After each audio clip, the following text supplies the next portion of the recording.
जय हिंद दोस्तों, स्वागत है आपका अपने YouTube चैनल में।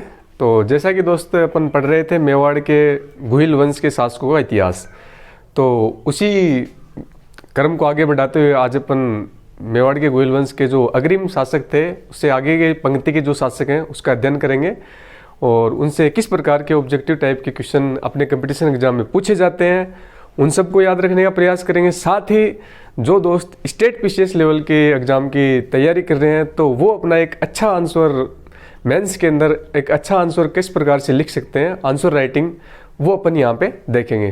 तो बने रहिएगा दोस्तों चैनल के साथ। अगर वीडियो पसंद आए तो लाइक करें, शेयर करना ना भूलें और चैनल को सब्सक्राइब कर लें। तो आइए दोस्तों शुरू करते हैं। तो जैसा कि दोस्तों अपन ने लास्ट वीडियो में देख लिया था कि हल्दी घाटी का युद्ध लड़ा गया था।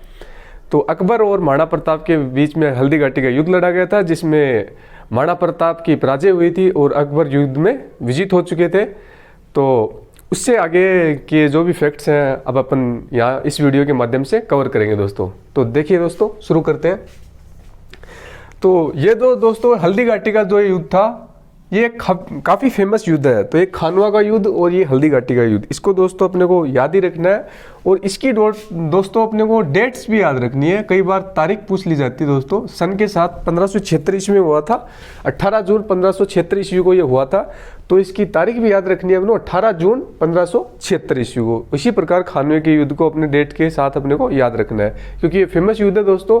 कई बार ऑप्शन में दो जगह आपको 1576 मिलेगा और ये तारीख है ये अलग मिलेगी। तो तारीख को स्पेशली याद रखना है। जो फेमस युद्ध होते हैं उनकी तारीख को भी आपको याद रखना है। इससे आगे देखते हैं दोस्तों। लड़ा किनके मध्य गया दोस्तों? प्रताप और अकबर के बीच लड़ा गया। अब दोस्तों जो दोस्त स्पेशली पीसीएस लेवल के एग्जाम की तैयारी कर रहे हैं, किसी बड़े लेवल के एग्जाम की तैयारी कर रहे हैं, उसके लिए थोड़ी समझ होना बहुत जरूरी है। तो अपन अपनी समझ को थोड़ा विकसित करते हैं। आइए किस प्रकार से अपन इसको पूरा को समझते हैं दोस्तों।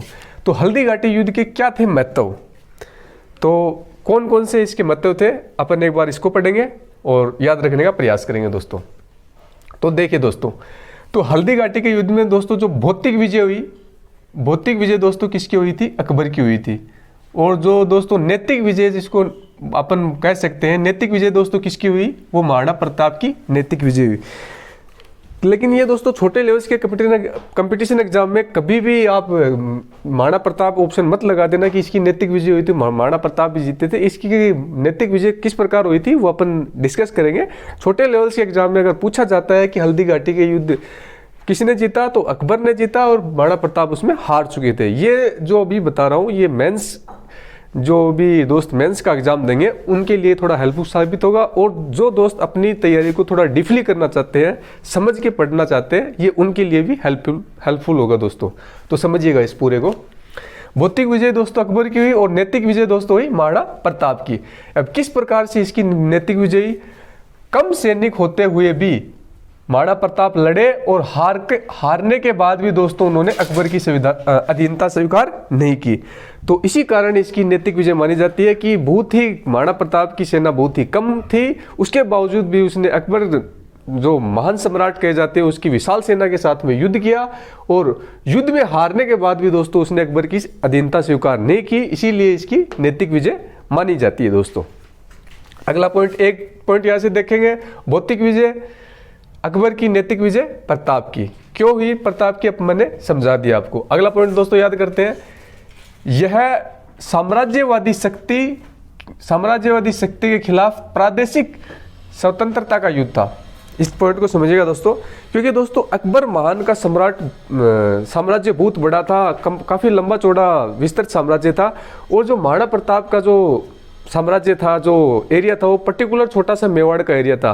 तो ये मेवाड़ जो क्षेत्र है इसने अकबर के लंबे चौड़े साम्राज्य के खिलाफ जो युद्ध लड़ा था। इसीलिए कहा गया है कि यह एक साम्राज्यवादी शक्ति के खिलाफ प्रादेशिक शक्ति मतलब छोटे से पर्टिकुलर एरिया का स्वतंत्रता युद्ध था कि वो छोटा सा पर्टिकुलर एरिया उस बड़े साम्राज्य से स्वतंत्र होकर अलग होकर रहना चाहता था।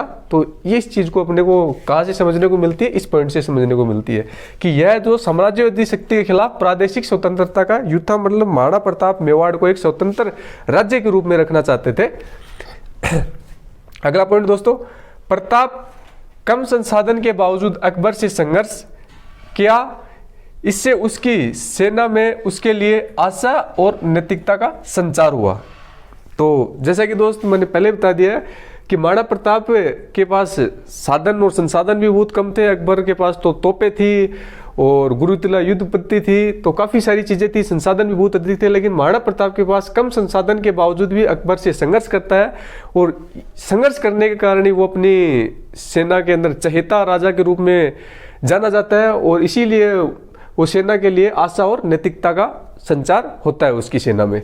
तो इस पॉइंट को अपन यहाँ से याद रख सकते हैं। अगली चीज दोस्तों, हमारे राष्ट्रीय आंदोलन के दौरान प्रताप व हल्दी घाटी ने राष्ट्रवाद को बढ़ाने का कार्य किया।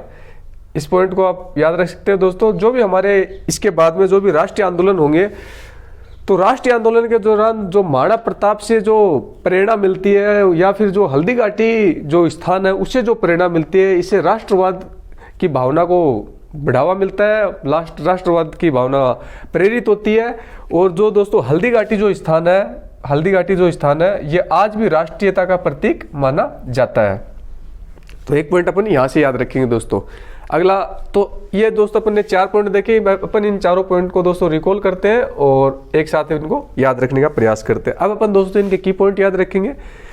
बौद्धिक विजय, नैतिक विजय, 1 पॉइंट कवर, ठीक है। अगला दोस्तों कि ये जो युद्ध था दोस्तों हल्दी घाटी का, ये साम्राज्यवादी शक्ति के खिलाफ एक स्थानीय जो कह सकते हो स्थानीय क्षेत्र का स्वतंत्र होने का युद्ध था। क्योंकि साम्राज्यवादी शक्ति के खिलाफ प्रादेशिक स्वतंत्रता का युद्ध था दोस्तों, ठीक है। अगला पॉइंट दोस्तों, महाराणा प्रताप के पास कम संसाधन होते हुए भी उसने अकबर की विशाल सेना के साथ युद्ध किया। इसी कारण वो अपनी सेना के चहेते बने और सेना में उसके लिए आशा और नैतिकता का संचार हुआ।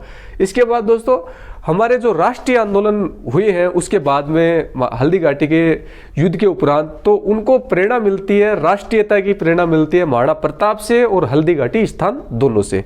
तो ये प्रेरणा के स्रोत बने, कम संसाधन होते हुए अकबर से लड़ा और साम्राज्यवादी शक्ति के खिलाफ लड़ा और इसकी नैतिक विजय हुई। तो ये चारों ही पॉइंट अपने को एक साथ याद रखने हैं दोस्तों। इसके बाद में आगे देखते हैं दोस्तों, राष्ट्रवाद को बढ़ाने का कार्य। राष्ट्रवाद को बढ़ाने का कार्य हल्दी घाटी आज भी अपने राष्ट्रीयता का प्रेरणा मिलती है, ये अपन ने देख लिया दोस्तों। इससे आगे देखते हैं। एक बिंदु यहाँ से याद रखिएगा दोस्तों, इस युद्ध के बाद अकबर ने उदयपुर पर अधिकार किया। मतलब जो हल्दी घाटी का युद्ध हुआ था, हल्दी घाटी के युद्ध के बाद दोस्तों अकबर ने है वो उदयपुर पे अपना अधिकार कर लिया था, उदयपुर को जीत लिया था। और उदयपुर का नाम बदलकर दोस्तों क्या किया गया, उदयपुर का नाम बदलकर मोहम्मदाबाद किया गया। तो ये एक पॉइंट के रूप में दोस्तों आपसे पूछा जा सकता है छोटे कंपटीशन एग्जाम में कि अकबर ने हल्दी घाटी युद्ध के बाद उदयपुर को जीतकर उसका नाम क्या रखा, तो उसका नाम क्या रखा, मोहम्मदाबाद उदयपुर का नाम रखा था दोस्तों। तो इस मोहम्मदाबाद को याद रखिएगा दोस्तों। इससे अगला पॉइंट दोस्तों, युद्ध के बाद भामाशाह तथा ताराचंद 2 भाइयों ने प्रताप की आर्थिक सहायता की। तो नाम याद रखिएगा दोस्तों, स्पेशली पीसीएस लेवल एग्जाम की जो भी तैयारी कर रहे हैं, भामाशाह और ताराचंद 2 भाई थे दोस्तों। इन्होंने प्रताप की आर्थिक सहायता की थी। प्रताप की आर्थिक सहायता की थी कब की थी, जब ये हल्दी घाटी का युद्ध हार चुके थे महाराणा प्रताप। उसके बाद भामाशाह और ताराचंद ने दोनों भाइयों ने महाराणा प्रताप की आर्थिक सहायता की थी। और कहाँ की थी, चूलिया गांव पाली में की थी। उस समय महाराणा प्रताप चूलिया गांव पाली में निवास कर रहे थे। तो चूलिया गांव पाली में महाराणा प्रताप की आर्थिक सहायता करने वाले 2 भाई कौन थे, भामाशाह और ताराचंद। कहाँ की थी, जगह का नाम याद रखना, चूलिया गांव पाली के अंदर की थी दोस्तों। तो इन 2 पॉइंटों को दोस्तों अपन एक साथ याद रखेंगे। यहां से ऊपर वाला पॉइंट, अकबर ने हल्दी घाटी की युद्ध के विजय के बाद उदयपुर को अपने अधिकार में ले लिया और उसका नाम चेंज किया, क्या रखा, मोहम्मदाबाद रखा। और युद्ध के हारने के पश्चात महाराणा प्रताप की आर्थिक सहायता चूलिया गांव में किन्होंने की, भामाशाह ने और ताराचंद 2 भाइयों ने की थी। इससे आगे देखते हैं दोस्तों। अब आज दोस्तों अपन पढ़ेंगे कुंभलगढ़ का युद्ध। अपन ने देख लिया हल्दी घाटी का युद्ध, क्या थे इसके महत्व, अपन ने इसके महत्व समझ लिए और 1-2 बिंदु जो महत्वपूर्ण बिंदु थे उनको समझ लिए। अब अपन पढ़ेंगे दोस्तों कुंभलगढ़ का युद्ध। तो क्या था ये कुंभलगढ़ का युद्ध और क्या पॉइंट इससे संबंधित कंपटीशन एग्जाम में पूछे जाते हैं, उनको अपन याद रखने का प्रयास करेंगे दोस्तों। तो देखिए कुंभलगढ़ का युद्ध।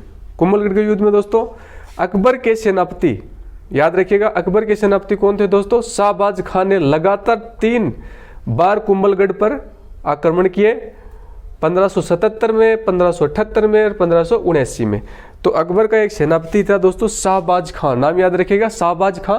इसने लगातार 3 बार कुंभलगढ़ पर आक्रमण किए, लेकिन 3 बार कुंभलगढ़ पर आक्रमण करने के बाद भी ये महाराणा प्रताप को अधीनता स्वीकार नहीं करा पाया और ना महाराणा प्रताप को जिंदा पकड़ पाया। तो इस बात को याद रखिएगा कि पूछा जाएगा कि कुंभलगढ़ पे लगातार 3 बार आक्रमण किसने किए, तो अकबर का सेनापति था शाहबाज खां, पर वह महाराणा प्रताप को पकड़ नहीं पाया और अधीनता स्वीकार नहीं कर पाए। ये बात मैं पहले बता चुका हूं दोस्तों। इससे आगे देखते हैं 1580 में शेरपुर स्थान से 1580 में शेरपुर स्थान से अमर सिंह मुगल सेनापति रहीम जी की बेगमों को बंदी बना लेता है। इस घटना को याद रखिएगा दोस्तों। 1580 की एक घटना है दोस्तों। 1580 इसमें क्या हुआ था, 1580 इसमें शेरपुर स्थान पर, शेरपुर एक जगह है, शेरपुर जगह पर अमर सिंह मुगल सेनापति रहीम जी बेगमों, एक मुगल सेनापति थे दोस्तों, उनका नाम क्या था, रहीम जी की जो बेगम थी, उनकी जो औरतें थी, उनको बंदी बना लेता है। तो ये अमर सिंह कौन था दोस्तों, ये महाराणा प्रताप का पुत्र था। तो 1580 ईस्वी में महाराणा प्रताप के पुत्र अमर सिंह ने जो मुगल सेनापति थे उनकी बेगमों को बंदी बना लिया था। और कहाँ पे बनाया था, शेरपुर के अंदर बंदी बना लिया था। तो बंदी बनाने के बाद महाराणा प्रताप इतने दरियादिली इंसान माने जाते हैं और औरतों का सम्मान करने वाले माने जाते हैं। उन्होंने जो भी बंदी बनाई थी उनकी बेगमों को, उनको ससम्मान के साथ उनको वापस लौटा दिया गया, उनके स्थान पे भिजवा दिया गया था। तो यही बात आगे बताई गई है दोस्तों, प्रताप ने सम्मान के साथ उनको वापस पहुंचा दिया था। तो इस घटना को याद रखिएगा। 1580 ईस्वी में अमर सिंह ने मुगल सेनापति रहीम जी की बेगमों को बंदी बना लिया था। तो पूछा जा सकता है कि किसने मुगल सेनापति रहीम जी की बेगमों को बंदी बनाया था, अमर सिंह ने बनाया था और महाराणा प्रताप ने उनको सम्मान के साथ वापस पहुंचा दिया था। 1580 की ये घटना है दोस्तों। इसी आगे देखते हैं दोस्तों।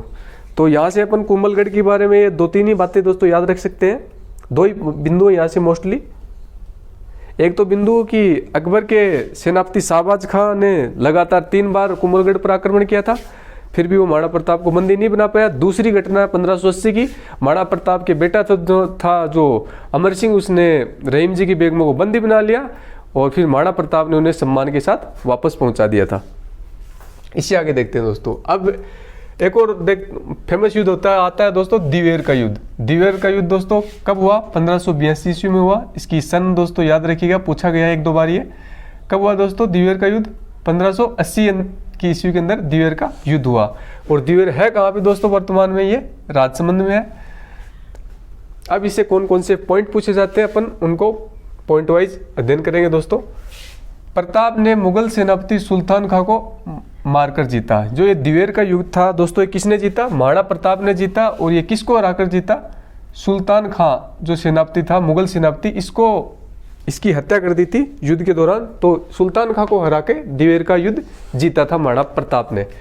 अगला पॉइंट दोस्तों, बांसवाड़ा, डूंगरपुर और ईडर, ये 3 जो दोस्तों रियासत थी, बांसवाड़ा, डूंगरपुर और ईडर, इन रियासतों का संगठन करके बनाकर युद्ध किया गया था। महाराणा प्रताप ने जो दिवेर का युद्ध लड़ा, ये किन 3 रियासतों का संगठन बना के लड़ा गया, बांसवाड़ा, डूंगरपुर और ईडर जो गुजरात की रियासत थी, इन तीनों रियासतों का संगठन करके ये युद्ध लड़ा था। और इसमें इसने सुल्तान खां जो सेनापति था, मुगल सेनापति, उसको हराकर ये युद्ध जीता था।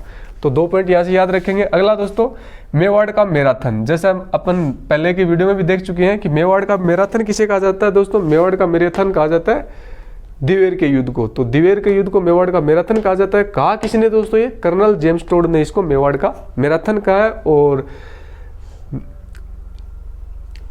ये कर्नल जेम्स टोड ने दोस्तों इसको मेवाड़ का मैराथन कहा है। तो इस चीज को आप याद रखिएगा दोस्तों। तो यहां से दोस्तों ये 3 पॉइंट अपन एक साथ याद रख सकते हैं। कौन कौन से पॉइंट है, एक तो दोस्तों मेवाड़ का मैराथन, दिवेर का युद्ध 1582 ईस्वी में कर्नल जेम्स टोड ने इसको कहा। अगला पॉइंट, 3 रियासतें थी, बांसवाड़ा, डूंगरपुर और ईडर, तीनों को संगठित करके ये युद्ध लड़ा था महाराणा प्रताप ने। मुगल सेनापति थे दोस्तों सुल्तान खां, इनको हराकर जीता था। तो इन तीनों पॉइंट को अपन एक साथ याद रख सकते हैं। इसके बाद में आगे देखते हैं दोस्तों। प्रताप के खिलाफ अकबर का अंतिम आक्रमण महाराणा प्रताप के खिलाफ अकबर का जो अंतिम आक्रमण था दोस्तों, ये कब किया था अकबर ने अंतिम आक्रमण? 1585 ईस्वी में इसने महाराणा प्रताप के ऊपर अंतिम आक्रमण किया था। तो सन याद रखिएगा कब किया था अंतिम आक्रमण? 1585 ईस्वी में। और इस समय जो अकबर के सेनापति कौन थे, महाराणा प्रताप के आक्रमण करने वाले सेनापति कौन थे? सेनापति का नाम याद रखिएगा, जगन्नाथ कछावा। जगन्नाथ कछावा है वो महाराणा प्रताप के ऊपर आक्रमण करने वाले सेनापति थे अकबर के। और ये थे कौन दोस्तों जगन्नाथ कछावा? ये अकबर के चाचा थे और जो भगवंत दास थे इनके भाई थे। जगन्नाथ कछावा का किससे संबंध, क्या संबंध था? अकबर के तो ये चाचा लगते थे और भगवंत दास के भाई लगते थे। ये भगवंत दास कौन सा? वही भगवंत दास दोस्तों जो अकबर ने 4 अपने राजदूत भेजे थे स्टार्ट में महाराणा प्रताप को समझाने के लिए हल्दी घाटी के युद्ध से पहले। तो उसमें भेजा था कलाल को, मानसिंह को, भगवंत दास को, राजा टोडरमल को। तो उसी क्रम का जो तीसरे नंबर के में आए थे जो भगवंत दास, तो उसी के भाई थे जगन्नाथ कछावा। तो याद रखिएगा प्रताप के खिलाफ अकबर ने अंतिम आक्रमण 1585 में और सेनापति उस समय जगन्नाथ कछावा थे। इसके बाद में अगला पॉइंट, बाद में प्रताप ने राजधानी बनाया। मतलब 1585 ईस्वी के बाद में दोस्तों महाराणा प्रताप ने अपनी राजधानी किसे बनाया? ये चावंड को राजधानी बनाया। अब क्वेश्चन किस प्रकार से पूछा जाता है दोस्तों कंपटीशन एग्जाम में कि महाराणा प्रताप ने अपने अंतिम समय में अपनी राजधानी किसे बनाया? तो अंतिम समय में अपनी राजधानी दोस्तों चावंड उदयपुर को बनाया। अगला पॉइंट दोस्तों, चावंड की चित्रकला प्रारंभ हुई, सॉरी दोस्तों मेवाड़ की चित्रकला प्रारंभ हुई। मेवाड़ की चित्रकला कहाँ से प्रारंभ हुई दोस्तों? चावंड से प्रारंभ हुई। और चित्रकार कौन थे उस समय के प्रमुख चित्रकार? थे दोस्तों नसीरुद्दीन। नसीरुद्दीन उस समय के प्रमुख चित्रकार माने जाते हैं। तो मेवाड़ में चित्रकला की शुरुआत कहाँ से प्रारंभ हुई? तो दोस्तों चावंड से प्रारंभ हुई और महाराणा प्रताप के समय में प्रारंभ हुई। और प्रमुख चित्रकार का नाम अपन याद रख सकते हैं, नसीरुद्दीन उस समय का प्रमुख चित्रकार था दोस्तों। अगला दोस्तों, महाराणा प्रताप ने दोस्तों एक तो चामुंडा माता का मंदिर का निर्माण कराया। पूछा जाए चामुंडा माता का मंदिर का निर्माण किसने कराया? तो महाराणा प्रताप ने। और महाराणा प्रताप ने कुछ महल और बावड़ियों का निर्माण भी करवाया था। तो याद रखना चामुंडा माता का मंदिर का निर्माण, महल और बावड़ियों का निर्माण कहाँ करवाया गया दोस्तों? चावंड में करवाया गया और महाराणा प्रताप ने निर्माण करवाया था। तो स्पेशली चामुंडा माता का जरूर याद रखिएगा, ये पूछा गया है। तो चामुंडा माता का मंदिर कहाँ स्थित है? चावंड में स्थित है और प्रताप ने इसका निर्माण करवाया था। और प्रताप, महाराणा प्रताप इसने दोस्तों कुछ बुक्स भी लिखवाई थी, कुछ पुस्तकें लिखाई। तो वो कौन कौन सी पुस्तकें अपन उनको याद रखेंगे। एक पुस्तक है दोस्तों विश्व वल्लभ। विश्व वल्लभ पुस्तक किसने लिखाई? महाराणा प्रताप ने। अगली दोस्तों मूर्तिमाला। मूर्तिमाला पुस्तक किसकी है? ये भी महाराणा प्रताप ने लिखवाई थी। और राज्याभिषेक पुस्तक है, ये भी दोस्तों महाराणा प्रताप ने ही लिखवाई थी। तो इन तीनों पुस्तकों का संबंध किससे है दोस्तों? महाराणा प्रताप का संबंध इन तीनों पुस्तकों से है। तो तीनों पुस्तकों का नाम याद रखिएगा, विश्व वल्लभ, मूर्तिमाला और राज्याभिषेक। तीनों पुस्तकों को याद रखिएगा आप। इसके आगे देखते हैं दोस्तों प्रताप की मृत्यु। प्रताप की मृत्यु दोस्तों कहाँ हुई? 1597 ईस्वी में। सन भी दोस्तों याद रखिएगा, कई बार पूछ लिए जाते हैं सन, क्योंकि महाराणा प्रताप का जन्म और मृत्यु दोनों आपको याद रखना है। एक फेमस रहे हैं अपने समय के सम्राट, तो इसका जन्म और मृत्यु दोनों आपको सन के साथ याद रखना है। तो प्रताप की मृत्यु 1597 में चावंड में। तो चावंड को इसने अंतिम समय में अपनी राजधानी बनाया था। और प्रताप की छतरी दोस्तों, प्रताप की छतरी है बांडोली या बारडोली। और चेतक की छतरी दोस्तों, उसका जो घोड़ा था महाराणा प्रताप का, इसकी छतरी है दोस्तों बलीचा में है। बलीचा है दोस्तों राजसमंद में है। और प्रताप ने चित्तौड़ व मंडलगुट को छोड़कर शेष मेवाड़ को वापस जीत लिया था। तो इस पॉइंट को आप अपनी नॉलेज के लिए याद रख सकते हो कि महाराणा प्रताप ने लास्ट में मृत्यु को प्राप्त होने से पहले उसने चित्तौड़ और मंडलगढ़ जो 2 जगह को आप छोड़ दो, बाकी लगभग मेवाड़ का जो भी क्षेत्र था उसको वापस जीत लिया था, अपने कब्जे में ले लिया था। तो दोस्तों इन सब पॉइंट्स को आप इन 3 पॉइंट्स को दोस्तों आप एक साथ याद रखिएगा। महाराणा प्रताप की मृत्यु 1597 ईस्वी में चावंड में। प्रताप की छतरी बांडोली, चेतक की छतरी बलीचा, राजसमंद में। तीनों पॉइंट को एक साथ याद रखिएगा, पूछे जाते हैं दोस्तों बार बार, स्पेशली छोटे कंपटीशन एग्जाम में, तो इनको आप याद रखिएगा। इसके बाद में दोस्तों एक इसने अपने अंतिम समय में राजधानी चावंड को बनाया, चामुंडा। अब इन 3-4 पॉइंटों को दोस्तों आप एक साथ याद रख सकते हो, यहाँ से और यहाँ से अपन इनको सारों को एक साथ याद रखेंगे दोस्तों। किस प्रकार से? अकबर ने अंतिम आक्रमण 1585 ईस्वी में किया था और उसका सेनापति जगन्नाथ कच्छावा था। ठीक है, यहाँ से एक पॉइंट याद किया। उसके बाद राजधानी अपन ने देख ली, इसको चावंड को बना दिया था इसने। और चूंकि दोस्तों जब महाराणा प्रताप है, महाराणा प्रताप के ऊपर अंतिम आक्रमण अकबर ने कर दिया था 1585 में, उसके बाद उसने आक्रमण नहीं किया। तो आक्रमण नहीं किया तो महाराणा प्रताप को कुछ अपने वो बोलते हैं अपने शासन को सुधार की जरूरत पड़ी। और जैसे ही अपने ऊपर कोई भारी आक्रमण नहीं होता है या फिर अपन युद्ध की जो नीति है उससे बचते हैं, तो कहीं ना कहीं अपना आंतरिक विकास जरूर होता है। तो उसी कारण दोस्तों फिर मेवाड़ के अंदर चित्रकला प्रारंभ हुई थी। तो मेवाड़ के अंदर चित्रकला प्रारंभ हुई, कहाँ से प्रारंभ हुई? चावंड से प्रारंभ हुई। और चित्रकार नसीरुद्दीन उस समय के प्रमुख चित्रकार थे। और चामुंडा माता का मंदिर याद रख सकते हो महाराणा प्रताप ने बनाया, चावंड में बनाया। और कुछ पुस्तकें हैं तो 2-3 पुस्तकों का नाम याद रख सकते हो, विश्व वल्लभ, मूर्तिमाला और राज्याभिषेक। विश्व वल्लभ, मूर्तिमाला और राज्याभिषेक। तो इस प्रकार से दोस्तों अपन ने इसको पूरे को कवर किया, द्विवेद युद्ध को, और इससे संबंधित जो भी महत्वपूर्ण घटनाएं हैं उन सबको याद किया। आइए दोस्तों अब इधर से अपन कुछ और आगे याद करते हैं। तो ये तो था दोस्तों ओवरऑल महाराणा प्रताप और इसके जो भी संघर्ष किए इसने, तो उनसे संबंधित महत्वपूर्ण फैक्ट्स इनको अपन ने समझा और याद किया। अगर एक बार में आपको समझ में नहीं आए, याद नहीं हुए, तो दोस्तों इसको रिपीट करके वापस देख लीजिएगा, आपको याद हो जाएगा। और इसके बाद दोस्तों अपन पढ़ेंगे अब अमर सिंह प्रथम। क्यों महाराणा प्रताप का जो पुत्र था दोस्तों अमर सिंह, महाराणा प्रताप की मृत्यु के बाद ये शासक बनता है अमर सिंह प्रथम। तो अमर सिंह प्रथम के इतिहास से संबंधित जीवन से संबंधित जुड़ी हुई घटनाओं के बारे में पढ़ेंगे। कौन कौन से इसने संघर्ष किए और कौन से बिंदु से कंपटीशन एग्जाम में प्रश्न पूछे जाते हैं, उन सबको अपन यहाँ से याद रखने का प्रयास करेंगे। तो आइए दोस्तों देखते हैं इसका शासनकाल दोस्तों कब से कब तक था इसका? 1597 से लेकर दोस्तों 1620 ईस्वी तक इसका शासनकाल माना जाता है। और ये दोस्तों किसके समकालीन था? ये दोस्तों लगभग जहांगीर और जो शाहजहां दो मुगल सम्राट थे, इसके समकालीन इसका शासनकाल रहा था। तो याद रखिएगा 1597 से 1620 ईस्वी तक इसका शासनकाल रहा था, जहांगीर और शाहजहां के समकक्ष। अब देखिए दोस्तों मुगल मेवाड़ संधि। अब ये दोस्तों करता है एक मुगल मेवाड़ संधि। तो जैसा कि दोस्तों आप सब लोग जानते हो कि कोई भी युद्ध होता है तो उसके दोस्तों युद्ध के कुछ नतीजे निकलते हैं, कुछ परिणाम निकलते हैं। लेकिन जैसे ही कोई संधि होती है, समझौता होता है, तो समझौते के अंदर दोस्तों शर्तें रखी जाती है, चाहे वो 2 व्यक्तियों के बीच हो, चाहे 2 स्टेट के बीच हो, चाहे 2 देशों के बीच हो, या फिर 2 सम्राटों के बीच हो। वहाँ पे कुछ शर्तें रखी जाती है। तो वो कौन कौन सी शर्तें थी उनको अपन भी यहाँ पे देखेंगे दोस्तों। तो देखिए दोस्तों मुगल मेवाड़ संधि कब हुई दोस्तों? 1615 ईस्वी में हुई। यहाँ पे आप 5 फरवरी 1615, आप डेट नहीं याद रख के सन याद रखिएगा। 1615 ईस्वी में हुई मुगल मेवाड़ संधि। अब ये दोस्तों किन किन के बीच हुई? ये दोस्तों एक तो सीधी सी बात, उस समय मेवाड़ के शासक कौन थे? अमर सिंह। तो अमर सिंह के बीच हुई। और उस समय जो दिल्ली के सम्राट कौन थे भारत के अंदर? वो थे दोस्तों जहांगीर। तो अमर सिंह और जहांगीर के बीच में ही होगी। तो अमर सिंह और जहांगीर के बीच में इनके पुत्रों को कहने से हुई दोस्तों, कि जो अमर सिंह का पुत्र था दोस्तों, अमर सिंह के पुत्र कौन थे दोस्तों? करण सिंह। तो अमर सिंह के पुत्र करण सिंह ने दबाव बनाया कि पापा अपने को जो मुगल सम्राट है इनके साथ युद्ध नहीं करके अपने को इनके साथ संधि करनी है और मैं इनके साथ संधि करूंगा। तो अपने पुत्र के दबाव में आकर अमर सिंह ये संधि करता है जहांगीर के साथ में। तो इधर से तो संधि में भाग लेता है दोस्तों अमर सिंह का पुत्र करण सिंह, और जहांगीर की तरफ से इसका पुत्र भाग लेता है संधि में शाहजहां। तो मूल रूप से अमर सिंह व जहांगीर के बीच में संधि होती है और इनके पुत्रों के कहने के कारण ये संधि होती है दोस्तों। इसे आगे देखते हैं दोस्तों।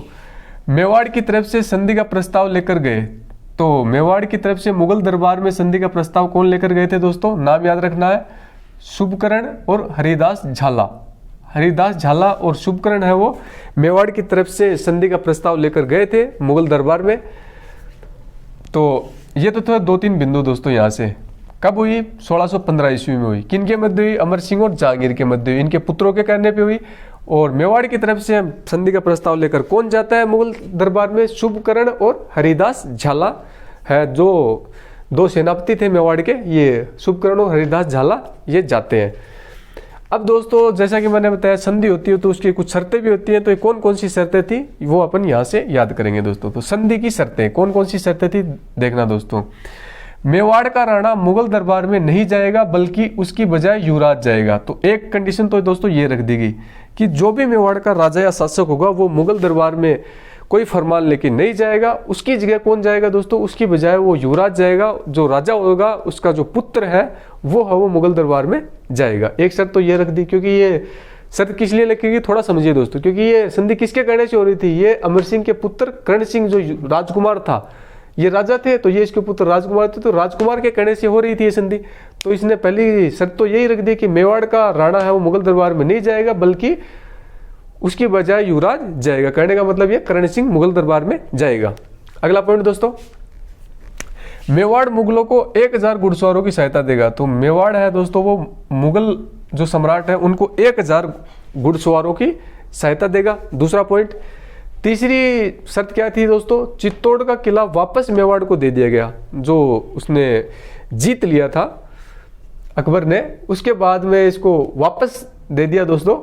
किसको दे दिया, अमर सिंह को वापस लौटा दिया चित्तौड़ का किला। चित्तौड़ का किला वापस मेवाड़ को दे दिया गया, परंतु पुनर्निर्माण नहीं करेंगे। एक कंडीशन रख दी गई कि किला तो आप वापस ले लो चित्तौड़ का, लेकिन आप इसमें पुनर्निर्माण नहीं करोगे, दोबारा से इसका निर्माण नहीं कराओगे, जिस भी अवस्था में ये किला है उसी अवस्था में इसको रहने दोगे। तो एक पॉइंट अपन यहां से याद रखेंगे। अगला पॉइंट दोस्तों, मेवाड़ के साथ वैवाहिक संबंध स्थापित नहीं करेंगे। मतलब मुगल है वो मेवाड़ के साथ वैवाहिक संबंध स्थापित नहीं करेंगे। तो ये 4 शर्तें दोस्तों रखी गई थी संधि की। जो दोस्त समझना चाहें और समझ के याद रखना चाहें, या फिर जो पीसीएस लेवल्स का एग्जाम का रिटन एग्जाम की तैयारी करना चाहें, वो इन 4 शर्तों को याद रख सकते हो। तो नंबर 1 शर्त दोस्तों, मेवाड़ का राणा मुगल दरबार में नहीं जाएगा, राजकुमार जाएगा। ठीक है दोस्तों। उसके बाद में मेवाड़ मुगलों को 1000 घुड़सवारों की है जो सहायता देगा। और अगला, चित्तौड़ का किला तो मेवाड़ को, मतलब ये 2 चीजें दोस्तों किसके फायदे के लिए हैं, ये 2 चीजों मुगलों के फायदे के लिए थी दोस्तों। देखो कि वहां पे राजा ना जाके राजकुमार जाएगा तो उसको कम ज्ञान होगा तो वो उसी हिसाब से वहां पे डिमांड करेगा, तो ये मुगलों के फायदे के लिए। दूसरी, मेवाड़ मुगलों को 1000 घुड़सवार देगा, तो ये भी मेवाड़ मुगलों के फायदे के लिए थी ये चीज भी।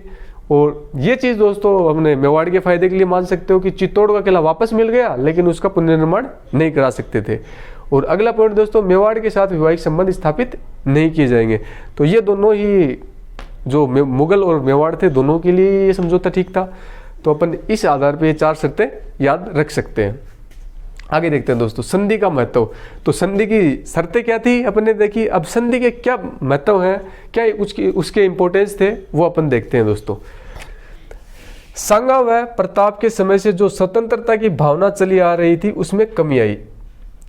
नंबर 1 पॉइंट दोस्तों इसको समझिएगा कि महाराणा सांगा के समय से लेके जो महाराणा प्रताप थे उसके समय के बीच में जो भी शासक थे मेवाड़ के, वो एक स्वतंत्र राज्य के रूप में रहना चाहते थे। तो वो जो स्वतंत्रता की भावना थी उसमें कमी आई, मतलब उन्होंने संधि कर ली और संधि के माध्यम से वो मुगलों की अधीनता एक टाइप से कहीं अपन स्वीकार कर ली थी संधि के माध्यम से। तो जो स्वतंत्रता की जो भावना थी उसमें कमी आई दोस्तों। ठीक है, इसको याद रखना। अगला पॉइंट, शांति व्यवस्था स्थापित हुई। और जैसा कि मैंने बताया दोस्तों, जब भी अपने देश पे भारी संकट या भारी आक्रमण होते हैं तो अपने को पूरा समय अपना या पूरी अपनी शक्ति, पूरा धन पैसा व्यय अपना सारा उसी में चला जाता है। अपन अपने आंतरिक विकास के बारे में सोच ही नहीं पाते हैं। तो जब अपन आक्रमण से, भारी आक्रमण से, अपन विपदाओं से बचेंगे, कोई अपने ऊपर विपदा नहीं होगी, उस अपन बाहरी जो शक्ति है उनसे परेशान नहीं रहेंगे, तो ही अपन क्या है कि अपना आंतरिक विकास कर पाएंगे। तो यही कारण था कि जब ये संधि कर लेता है, स्वतंत्रता की भावना चली आ रही थी वो उसमें कमी आ जाती है, तो उसके बाद क्या होती है दोस्तों, शांति व्यवस्था स्थापित होती है। और शांति व्यवस्था स्थापित होगी इसका मतलब कुछ आंतरिक विकास होगा। आंतरिक विकास कैसे होगा, कलात्मक गतिविधियों को बढ़ावा मिला। जो भी छोटे मोटे कुटीर उद्योग थे, छोटे मोटे लघु उद्योग थे, धंधे थे, उनको विकास हुआ और इसी के आधार पर कलात्मक गतिविधियों को बढ़ावा मिला दोस्तों। तो यहाँ से याद रख सकते हैं, शांति व्यवस्था स्थापित हुई, कलात्मक गतिविधियों को बढ़ावा मिला। उसके बाद दोस्तों जहांगीर ने 5000 मनसबदार बनाया। ये दोस्तों एक वहाँ पे उस समय का पुरस्कार होते थे, मुगल सम्राट है पुरस्कार माना जाता था कि 5000 मनसबदार, 10,000 मनसबदार तो ये 5000 जो मनसबदार किसे बनाया जहांगीर ने, नाम याद रखना, युवराज कर्ण सिंह को। पूछा जाता है जहांगीर ने 5000 मनसबदारी से किसे नवाजा, युवराज कर्ण सिंह को नवाजा था, जो अमर सिंह के पुत्र थे दोस्तों। अगला पॉइंट, जहांगीर ने प्रसन्न होकर आगरा के किले में मूर्तियां बनाई। किसकी मूर्तियां बनाई दोस्तों, इन्हीं की, अमर सिंह और कर्ण सिंह की। तो किसकी मूर्तियां बनाई, अमर सिंह और कर्ण सिंह की मूर्तियां बनाई, जिनको बाद में औरंगजेब ने तुड़वा दिया था दोस्तों। तो और अगला पॉइंट दोस्तों अपन याद रख सकते हैं, मुगल बादशाह ने मेवाड़ के राणा को समझौते से अधीन किया, न कि ताकत से। ये बात किसने कही दोस्तों, जैसा कि मैंने पहले बता चुका हूं कि युद्ध के द्वारा ये महाराणा प्रताप को अधीनता स्वीकार नहीं करा पाए थे, तो फिर उन्होंने लास्ट में ये संधि के द्वारा ही मेवाड़ को एक प्रकार से कह सकते हैं कि इन्होंने मेवाड़ को अपनी अधीनता स्वीकार कराई। तो यही बात किसने कही दोस्तों, मुगल बादशाह ने मेवाड़ के राणा को समझौते से अधीन किया, न कि ताकत से। मतलब समझौते से उसको अधीनता स्वीकार किया, न कि उसने युद्ध के माध्यम से अधीनता स्वीकार की। ये बात कही किसने, ये बात कही दोस्तों सर टॉमस रो, उस समय के प्रसिद्ध ये इतिहासकार रहे थे। तो ये बात इसने कही, सर टॉमस रो ने कही। और अमर सिंह संधि से दुखी होकर राजकाम का जो कार्य था वो छोड़ देता है, और वो राजकार्य छोड़कर दोस्तों वो अपना अंतिम समय वो कहाँ बिताता है दोस्तों, नौचौकी पाल राजसमंद के अंदर अपना अंतिम समय बिताता है, और बाद में वहीं पे दोस्तों राजसमंद झील का निर्माण होता है। तो अपन से पूछ ले जाए कि अमर सिंह ने संधि के बाद अपना अंतिम समय कहाँ बिताया, तो कहाँ बिताया, नौचौकी पाल राजसमंद में अमर सिंह ने अपना अंतिम समय बिताया था, क्योंकि वो संधि की शर्तों से काफी हद तक परेशान हो चुका था। तो यहाँ से अपन याद रख सकते हैं। तो दोस्तों इन 4-5 पॉइंट्स को अपन एक साथ याद रखेंगे। ये दोस्तों संधि के महत्व, तो दोस्तों अपन इनको ऐसे करते हैं, इन 3-4 को अपन एक साथ याद करते हैं दोस्तों, ठीक है। कि एक तो दोस्तों संगा और प्रताप से जो स्वतंत्रता की जो भावना चली आ रही थी उसके अंदर कमी आ गई। नंबर 1 बात दोस्तों, एक ये जो 5000 मनसबदार बनाया था दोस्तों जहांगीर ने, किसको बनाया था, कर्ण सिंह को बनाया था। 5000 मनसबदार, इसको ध्यान रखना दोस्तों, कई बार पूछा गया है कि जो मनसबदार से जो सम्मान से जो नवाजा जाता है, तो ये ऑब्जेक्टिव टाइप क्वेश्चन में पूछ लेता है दोस्तों। और शांति व्यवस्था स्थापित हुई दोस्तों, संधि से शांति व्यवस्था स्थापित हुई, इससे कलात्मक गतिविधियों को बढ़ावा मिला। और दोस्तों अगला अपन याद रख सकते हैं, प्रसन्न होकर दोस्तों इसने अमर सिंह और उसके पुत्र कर्ण सिंह की मूर्तियां बना दी आगरा के किले में। बाद में औरंगजेब उनको तुड़वाई देता है, क्योंकि औरंगजेब दोस्तों वो कट्टर मुस्लिम था। और इससे आगे दोस्तों अपन का एक और पॉइंट याद रख सकते हैं कि मुगल बादशाह ने मेवाड़ के राणा, एक जो पॉइंट अपने को याद रखने वाली बात है कि ये बात किसने की है कि कोई भी मुगल बादशाह है वो मेवाड़ के राणा को ताकत के बल पर अधीन नहीं कर सका, बल्कि संधि के बल पे उसने अधीन किया। ये बात कही थी सर टॉमस रो ने कही थी। और लास्ट है वो अमर सिंह ने अपना अंतिम समय कहाँ बिताया, अंतिम समय दोस्तों नौचौकी की पाल राजसमंद में बिताया। इस आधार पे दोस्तों ये अपन ने महाराणा प्रताप, उसके कुछ प्रमुख संघर्ष, और उसके बाद में राणा अमर सिंह का शासनकाल, उसके कुछ संघर्ष ना कह के बोले कि उसने कौन सी संधि की, और संधि के क्या तो उसकी शर्तें थी, क्या उसके महत्व और क्या उसके परिणाम निकले, और उसने अपना अंतिम समय कहाँ व्यतीत किया। ये सब अपन ने इस वीडियो के माध्यम से दोस्तों कवर किया है। तो उम्मीद करते हैं दोस्तों ये वीडियो पसंद आएगा। अगर पसंद आए तो दोस्तों अपने दोस्तों को शेयर करना ना भूलें। मेरे मोटिवेशन के लिए दोस्तों आप वीडियो शेयर जरूर करें, ताकि मैं आपके लिए और अच्छा कंटेंट लेके आ सकूं। और जैसे ही दोस्तों अपना ये गोहिल वंश का वीडियो समाप्त हो जाएंगे, ये उसके बाद अपन एक ऑब्जेक्टिव सेशंस लाएंगे। ऑब्जेक्टिव सेशंस दोस्तों हर प्रकार के एग्जाम के लिए हेल्पफुल साबित होगा, स्पेशली जो छोटे लेवल्स के एग्जाम है उनके लिए ज़्यादा हेल्पफुल साबित होगा, क्योंकि उसमें अपन स्पेशली ज़्यादा उन्हीं क्वेश्चंस को मैं सीक्वेंस दूंगा, प्रायोरिटी दूंगा जो छोटे कंपटीशन लेवल के एग्जाम में ज़्यादा पूछे जाते हैं। तो बने रहिएगा दोस्तों अपने चैनल के साथ और पढ़ते रहिएगा, एंजॉय करते रहिएगा। एक चीज़ दोस्तों मैं आपको और बताता हूँ कि जो भी दोस्त इस जीके के अलावा कहीं से भी कोई भी चैनल से या कोई भी कोचिंग इंस्टीट्यूट से अगर कोई तैयारी कर रहे हैं, तो दोस्तों वो जैसे कोई मैथ्स की तैयारी कर रहा है, कोई रीजनिंग की तैयारी कर रहा है दोस्तों, तो उनके लिए मैं एक चीज़ बताना चाहता हूँ। तो अगर उनको कोई पढ़ने के अंदर या किसी चीज़ के अंदर दोस्तों कोई समस्या आ रही है, तो दोस्तों वो दोस्तों उनके लिए एक चीज़ है वो दोस्तों मेरे एक व्हाट्सएप नंबर है 9667622444। ये दोस्तों एक व्हाट्सएप नंबर अपना, इसके ऊपर कोई भी मैथ्स या रीजनिंग के क्वेश्चन आप उसका फोटो लेके आप इसको व्हाट्सएप करके डाल सकते हो। आपको वीडियो के साथ उसका सॉल्यूशन मिलेगा। चाहे आप किसी भी कंपटीशन एग्जाम की तैयारी कर रहे हो, चाहे आप ग्राम सेवक, पटवारी, police, UDC, LDC, CPO, CGL, किसी भी प्रकार के लेवल्स की एग्जाम की तैयारी कर रहे हो, तो आप मैथ, रीजनिंग या और कोई भी सब्जेक्ट से संबंधित कोई समस्या है तो इसके ऊपर फोटो खींच के आप इसके ऊपर डाल सकते हो। आपको वीडियो के साथ सॉल्यूशन आपको मिल जाएगा। तो बने रहिएगा दोस्तों अपने चैनल के साथ और सपोर्ट करते रहिएगा। उम्मीद करता हूँ कि आप सब लोग अच्छे होंगे और नियमित रूप से पढ़ाई कर रहे होंगे। तो पढ़ते रहिएगा दोस्तों नियमित रूप से और एंजॉय करते रहिएगा। जय हिंद, मिलते हैं नेक्स्ट वीडियो में।